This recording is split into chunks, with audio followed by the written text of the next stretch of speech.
12월 10일 강아랑이 전해주는 정치권의 뜨거운 말말말 강아랑의 정치랑입니다. 오늘 첫 번째 주제는 2차 탄핵 표결입니다. 국민의힘이 오늘 14일 토요일로 예상되는 윤석열 대통령에 대한 2차 탄핵소추안 표결을 앞두고 또 한 번 혼란에 빠졌습니다. 지난 7일 1차 탄핵소추안 표결 당시 당론으로 부결을 결정하고 제적 3분의 2 미달로 표결 불성립을 이끌었지만 안철수, 김예지, 김상욱 의원이 표결에 참여하면서 균열을 일기 시작했고 이후 표결에 참여하지 않은 많은 의원들이 여론의 질타를 받고 있는 상황입니다. 이에 따라 일부 의원들이 표결에 참석한다는 입장이 나오면서 기류가 변하고 있는 겁니다. 악화되는 국민 여론의 압박 속에 2차 표결까지 보이콧하기엔 부담이 너무 크다는 우려 때문으로 읽히는데요. 이번 주 중에 만약에 퇴진하지 않게 되면 토요일 날 저는 어쨌든 탄핵의 방식으로라도 정부 정지를 시켜야 된다 그런 입장입니다. 반헌법적, 반민주적 비상계엄을 기획한 대통령에 대한 탄핵 표결에 적극 찬성합니다. 우리의 잘못을 우리의 손으로 결자 해제한다는 심정으로 탄핵 참여와 반성이라는 국민적 도리를 다해야 합니다. 배현진 의원 역시 이번 주 표결에 참여한다는 의사를 SNS를 통해 직접 밝히면서 공개적으로 표결 참여를 선언한 의원들이 늘어나고 있는 상황입니다.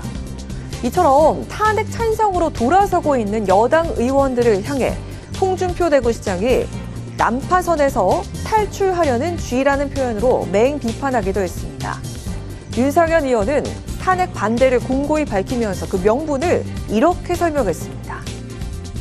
대한민국의 미래와 후손들을 위해서 그런다는 거죠.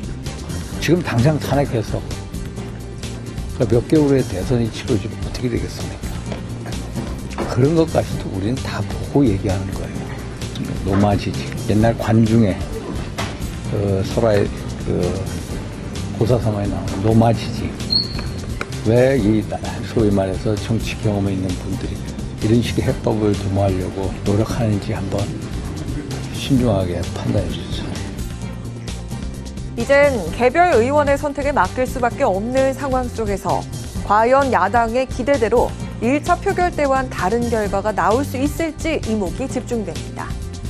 오늘 두 번째 주제, 예산안 통과입니다. 정기국회 마지막 날인 오늘 우리 민주당은 예산안 처리를 끝내겠습니다. 민생과 경제 회복을 위해 증액이 필요한 부분이 있다면 추후 추경 등의 방식으로 해결할 수 있다는 점 말씀드립니다.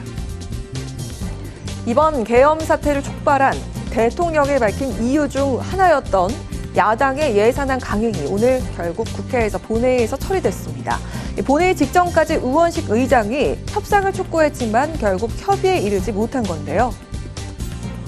민주당이 요구하는 정액 요구안이 있는데 그건 또 우리가 받을 수가 없고 일부는 좀 수용하겠다는 이제 입장을 취했는데도 불구하고 지역 화폐에 대한 좀 요구가 너무 과다해서 정부도 그 안을 수용할 수 없다는 입장이었습니다.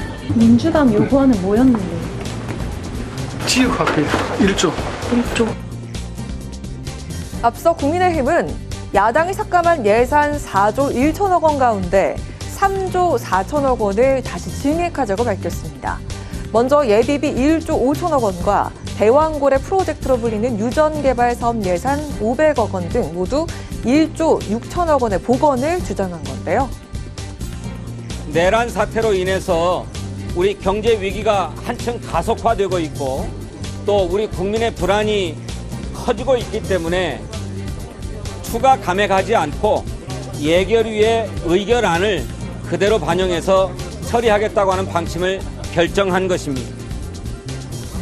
이에 대해서 국민 여러분의 이해를 부탁드리고 3.4조에는 여당이 증액하고자 하는 내용이 포함돼서 3.4조이지 그래서 지역화폐는 정부에서 4천억 정도밖에 증액 제한하지 않았다는 말씀 드리겠습니다.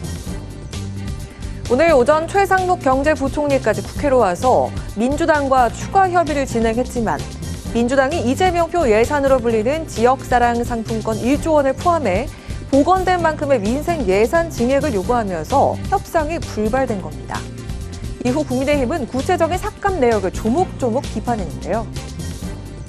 검찰과 경찰의 특수활동비의 내역을 살펴보니 금융 사기 사건, 사회적 약자 대상 범죄, 인권보호, 마약 수사 등 민생 침해와 직결되어 있는 수사비로 드러났습니다.